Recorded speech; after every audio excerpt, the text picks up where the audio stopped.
Hello everyone, this is Arnabi and welcome back to my channel. তো তোমরা সবাই কেমন আছো? তো মাঝখানের 5টা মাস তো আমি পুরো লাপাতা লেডিজ হয়ে গেছিলাম।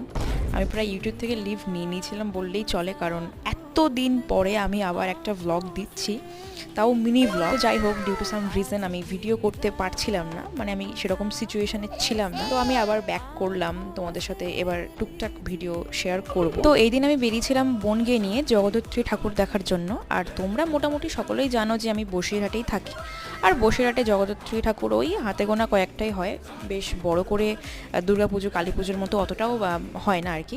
তো ফুচকা খেয়েছিলাম, তারপরে গেছিলাম একটা রেস্টুরেন্টে, একটু পিৎজা খাওয়ার ক্রেভিংস হচ্ছিল। তাছাড়া বোন খুব রিকোয়েস্ট করছিল বলে আমি বললাম যে চল যাই তাহলে। আর এটা আমাদের বাড়ি থেকে একটু দূরে ছিল। দেন পিৎজা খেলাম, কিছু ফটো তুললাম। তোমরা যারা আমাকে ইনস্টায় ফলো করো তারা দেখতে পাবে, যারা ফলো করো না তারা ফলো করতে পারো। আর নেক্সট মিনি ভ্লগের জন্য চ্যানেলটিকে সাবস্ক্রাইব করে রেখো। তো চলো, টাটা।